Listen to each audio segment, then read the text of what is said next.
بسم الله الرحمن الرحيم. سؤال جديد وإجابة جديدة. أسباب المقارنة، أنا ليه بقارن؟ وإزاي أبطل مقارنة مع الآخرين؟ وهل في أنواع من المقارنة؟ بس قبل ما أجاوب على السؤال ده بقى خليني أسلم عليكم وأقول لكم السلام عليكم ورحمة الله وبركاته. معاكم سلام سعد ويلا بينا نبدأ الحلقة.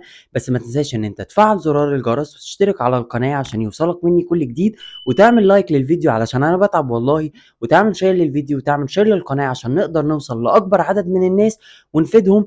يلا بينا. اولا بيقولك ان فعل المقارنة هو موجود فينا كبشر، يعني كل البشر بتقارن. ليه؟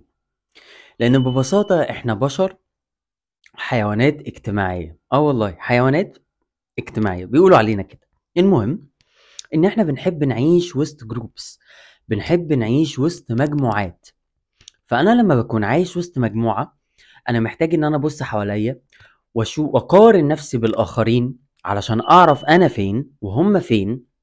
وهل وبعد ما اعرف انا فين وهم فين اسأل نفسي، هل انا محتاج اخد خطوات في حياتي علشان تطورني ولا انا كده تمام؟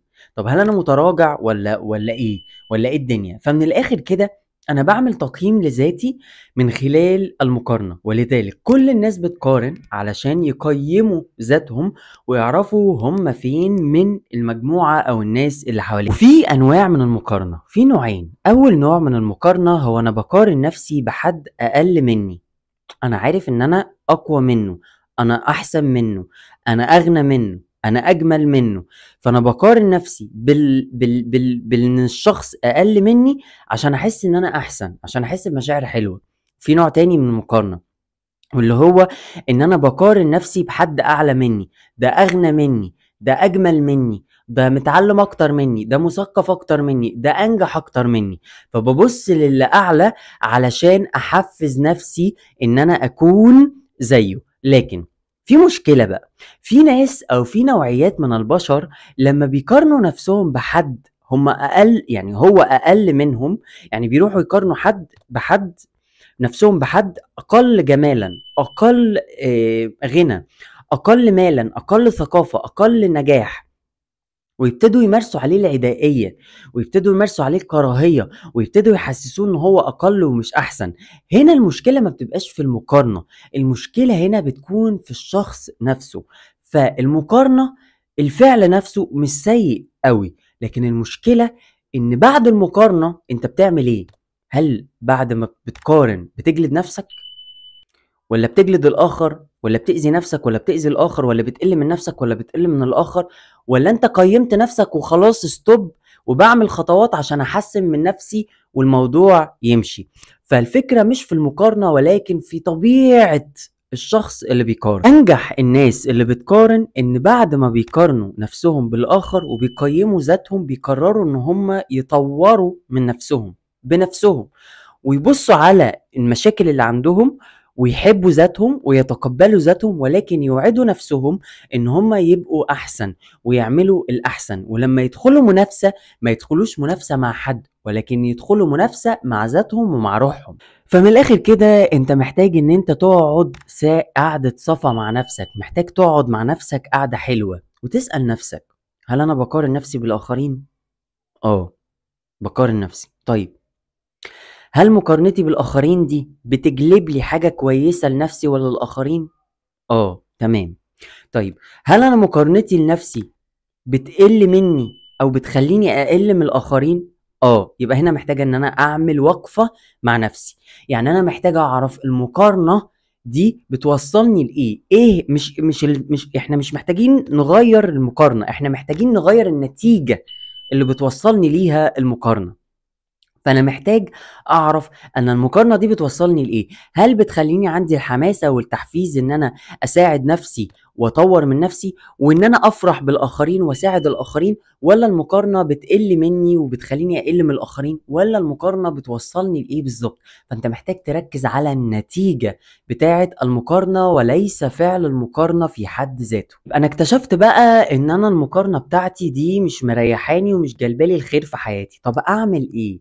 اولا انا محتاج ان انا افكر نفسي ان انا انسان محدود. انا محتاج افكر نفسي واقول لنفسي يا سلام انت انسان محدود، انت عندك نقاط قوة وعندك نقاط ضعف. حب نقاط قوتك وتقبل نقاط ضعفك، واعرف ان انت عمرك ما هتكون كامل، ولكن انت هتكون متوازن. فدايما ابحث عن التوازن في حياتك، وما تبحثش عن الكمال في حياتك. ما تحط لنفسك اهداف، حط لنفسك اهداف واقعية. يعني ايه اهداف واقعية؟ يعني اهداف صغيرة تقدر ان انت تحققها وتوصل لها بسهولة وتلاقي نتيجتها كمان بسهولة. ما تحطش لنفسك اهداف كبيرة. يعني انت مثلا عايز تعمل كتاب، ما تقولش هخلص الكتاب امتى، لا، هخلص اول صفحة من الكتاب امتى، هخلص تاني صفحة من الكتاب امتى، هخلص اول جزء من الكتاب امتى، اول شابتر من الكتاب امتى. فحاول ان انت تعمل خطوات صغيرة وتتبسط بيها وتكافئ نفسك عليها. السوشيال ميديا بيخلينا دايما نقارن نفسنا بالاخرين. دايما ليه؟ لانه الناس كلها بتعرض حياتها على السوشيال ميديا، وكل حاجة الشخص بيعيشها بيعرضها على السوشيال ميديا. أكل أكلة حلوة بيعرضها على السوشيال ميديا، اتمرن تمرينة بيروح يعرضها على السوشيال ميديا. فأنت لما بتبص للأكلة الحلوة، أنا لسه ضارب فول، ما أعمل إيه يعني، لسه ضارب فول، بص هو أكل جمبري النهاردة، مع إن هو ممكن يبقى بقاله شهر ما بياكلش كويس ودي الوجبة الوحيدة اللي أكلها في الشهر مثلا. أو ممكن اللي هو ما أنا تعبان ومريض، بص أهو نزل راح الجيم. طب ما هو ممكن يجيب سالف اشتراك الجيم عشان يروحوا يعني، فاهم؟ فهي الفكرة كلها ان انت محتاج ان انت تقلل من استخدام السوشيال ميديا، لان السوشيال ميديا الناس كلها بتعرض عليها احداث حياتها اللي هي مش حقيقية، مش كل حاجة بيعرضوها على السوشيال ميديا. فانت بتبدأ ان انت تقارن نفسك بالاخر وتحس بنفسك بمشاعر مش حلوة، او للاخر بمشاعر مش حلوة. اما تقارن نفسك، قارن نفسك بنفسك. يعني شوف نفسك من سنة انت كنت ايه وبقيت ايه، انت كنت فين وبقيت فين، او كنت من 5 سنين فين وبقيت فين. ما تقارنش نفسك بالاخرين. انت رحلتك في الحياة غير رحلة الاخرين في الحياة. كل واحد له رحلة مختلفة عن الاخر. احنا مش عشان شكلنا شبه بعض، اجسامنا شبه بعض، عندنا دراعات وعندنا رجلين وعندنا عينين شبه بعض، يبقى احنا رحلاتنا شبه بعض. احنا كل واحد فينا مختلف، جا الدنيا يعمل دور مختلف. فانت محتاج ان انت تقارن نفسك بنفسك، ما تقارنش نفسك بالاخر. تشوف انت كنت فين وعايز تكون فين. ولو انت قارنت نفسك بنفسك ولقيت نفسك زعلان، مفيش مشكلة، طبطب على نفسك وقول اتس اوكي، مفيش مشكلة. انا هعمل خطة وهمشي على الخطة وهنفذ الخطة، وان شاء الله بإذن الله هقدر اوصل نفسي للحاجة اللي انا نفسي اوصل لها. واعرف ان مفيش حاجة اسمها اتس تو ليت، مفيش حاجة اسمها اصل انا اتأخرت قوي. كل حاجة بتحصل في وقتها، وكل حاجة بتحصل في توقيتها الالهي. وان انت ما عندكش سيطرة كاملة على الامور. اوقات كتيرة ربنا بيكون، او مش اوقات كتير، هو على طول ربنا هو اللي بيكون مسيطر على الامور، وبيدي لك جزء معين تسيطر عليه. فما تفتكرش ان كل حاجة انت فاتتك كنت انت السبب فيها، او انه كان ربنا هو مش عايز يوصلها لك. ما تحسبش الامور بالشكل ده. اوقات كتيرة ربنا بيأخر عليك الحاجة لانك مش جاهز ليها. لما بيحس ان انت جاهز، بيديها لك على طول في وقتها. فلما تلاقي نفسك ان انت كان نفسك في هدف وما حققتوش، وقررت ان انت ترجع تاني وتحاول تاني، جرب تاني وحاول تاني، اكيد هتوصل. لو ما وصلتش النهارده هتوصل بكره. جميع الاختراعات اللي تم اختراعها كانت هي عبارة عن محاولات من الفشل، وفي النهاية كانت نتيجتها هي الاختراع. فمحاولات الفشل المتكررة ممكن توصلك انك تكون مخترع. اما تبدأ ان انت تقارن نفسك بالاخرين، فكر نفسك وقول دي مقارنة، انا بقارن نفسي بالاخرين اهو. فانت لما تلاقي نفسك ان انت بدأت تقارن، نبه نفسك، اعمل منبه كده اللي هو سلام، انت بتقارن نفسك بالاخر. خد بالك، وقف تفكيرك وحاول ان انت تبعد الفكرة عن دماغك، بان انت تفكر في حاجة تانية او تركز في حاجة تانية، او ان انت تستغفر ربنا وتستعيذ بالله من الشيطان الرجيم، وتحاول ان انت تشتت تفكيرك عن فكرة المقارنة، وتحاول ان انت تركز على نفسك تاني. فهي محاولة من الممارسات ان انت تدرب نفسك على ان انت تبطل مقارنة مع الاخر، ولكن تقارن نفسك بنفسك. عد الحاجات الحلوة اللي في حياتك. انت عمرك ما هتحس بقيمة النعمة الا لما تعد الحاجات اللي في حياتك. انت كل يوم صاحي في الجسم ده، مش شايفه انه حلو ليه؟ لانك عايش فيه كتير. انت قاعد في الأوضة دي، انت قاعد في البيت ده، ما بتشكرش ربنا عليه ليه؟ لانك على طول قاعد فيه. فربنا اوقات بيروح جاي ساحب منك الحاجة علشان تعرف القيمة بتاعتها. يسحب منك الصحة، مفيش صحة، الحمد لله يا رب على الصحة. يسحب منك البيت، مفيش بيت، الحمد لله على البيت. يسحب منك الحرية، تقول مفيش حرية، وهكذا.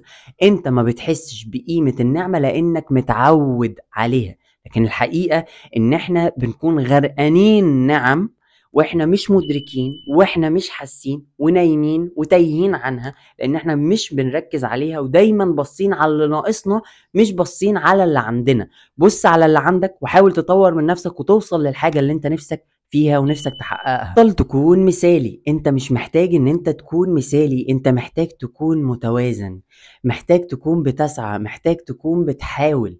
فكرة المقارنة بتحصل لما انا بكون عايز اكون مثالي، حياتي مثالية، جسمي مثالي، شكلي مثالي، عيالي مثاليين، بيتي مثالي، شغلي مثالي، كل حاجة مثالية. فتلاقي نفسك ان انت مش عارف توصل للمثالية دي لان مفيش حاجة مثالية. الحقيقة ان احنا عبارة عن حاجات عايزينها وحاجات بنحاول نكون نحققها وحاجات احنا مش عايزينها. احنا مجموعة من الحاجات. ايه اللي بيخلي بقى الوضع احنا متقبلينه؟ هو شعور الرضا، ان انا راضي بان انا فيا حاجات ناقصة، راضي ان انا محدود، راضي ان انا مش احسن حاجة، راضي ان في ناس احسن مني. الرضا بيخلي كل حاجة في حياتك غير مثالية مثالية. في ناس كده في حياتنا بينقضوا الآخرين علشان يحسوا إن هم كويسين. تاني، في ناس كده في حياتنا بينقضوا الآخرين علشان يحسوا إن هم كويسين. فتلاقي نفسك قاعد مع ناس أنت عمال بتنقضهم عشان تحس إنك كويس. يا ده قلة الأدب، يا ده مش متدين، يا ده ده فقير، يا ده كذا، يا ده كذا. انت بتنقض الاخر علشان تحس انك كويس، بس انت ناسي ان انت لما بتنقد الاخر انت بتبني معاه بعد وبتبني معاه عداوة. فانت كده بتخسره وبتخسر العلاقات الانسانية اللي انت اصلا في الاساس بتحبها. فلما حاول ان انت لا تنقد الاخرين، وحاول ان انت تعرف ان الحاجة اللي انت بتنقدها في الاخر انت اصلا هي فيك، او هي كانت في الناس اللي انت بتكرههم، فانت بتنقدها بناء على ذلك. فحاول ان انت ما تنقدش الاخر ولا تنقد نفسك، وحاول تتقبل فكرة انك مختلف وان الاخر برضو مختلف. انا كده جاوبت على السؤال. لو كان عجبك الفيديو ما تنساش ان انت تفعل زرار الجرس وتشترك على القناة عشان يوصلك مني كل جديد، وما تنساش ان انت تعمل لايك لاني انا بتعب والله، وما تنساش ان انت تعمل شير للفيديو وتعمل شير للقناة عشان نقدر نوصل لاكبر عدد من الناس ونفيدهم. كان معكم سلام سعد، وتابعوني.